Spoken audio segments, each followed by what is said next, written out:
So, a really good thing happened to me recently. Made me very happy. I got a new car. I love my new car, evidently, because I keep talking about it. Everybody's heard about it. It's a lot of fun. But some things kept happening that shouldn't have been happening. Like when I went to turn on the windshield wipers in the front of the car, the windshield wipers in the back went on.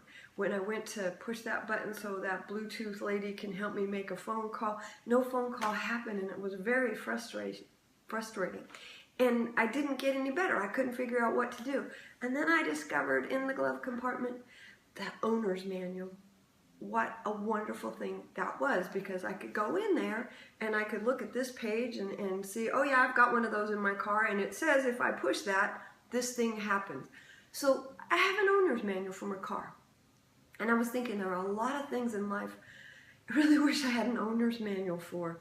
Something that would tell me how to do something well. Like when I had kids, dang, I wish I'd had an owner's manual that told me what to do with those beautiful young people. I had no idea. It's hard being a parent. You don't try that for a while.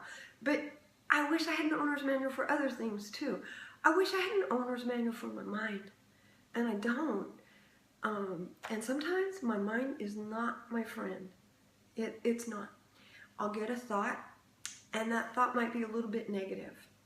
So instead of just having a negative thought and then go doing other things, what do? Probably the same thing you've done once or twice, or frequently even. I attach another negative thought. So I have my negative thought, then I attach another one. They're kind of like Velcro, and they keep coming. Negative thought leads to negative thought, and it leads to another negative thought, and my mind is not being my friend, and I'm going down a path. My train is on a very negative path. That thought train is going the wrong way. All these thoughts are happening. Doesn't make them real, doesn't make them valid, doesn't mean I need to pursue them, but that's what kind of naturally happens because our minds are not always our friends. And I know that.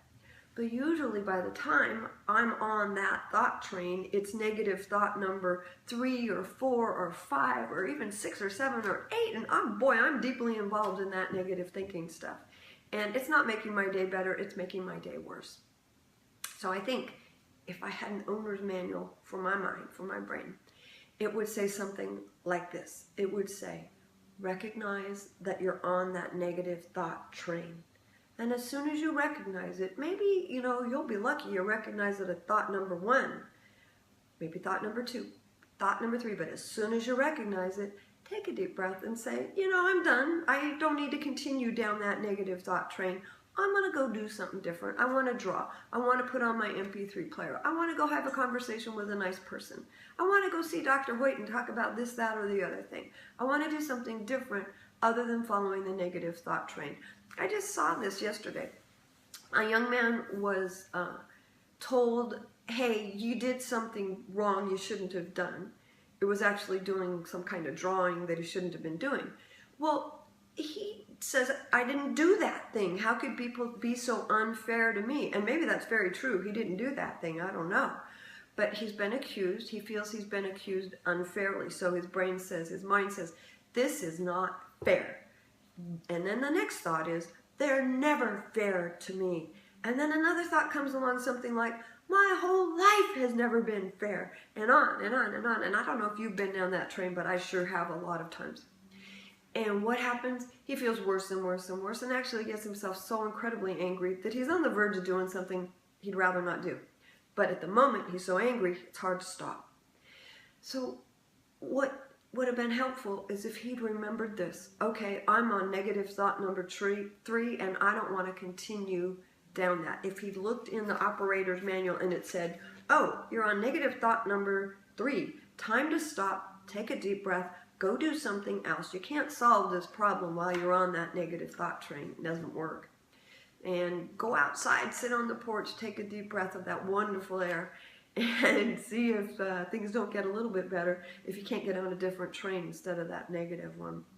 So if I had a gift for you, I would give you your owner's manual for your mind, for your brain.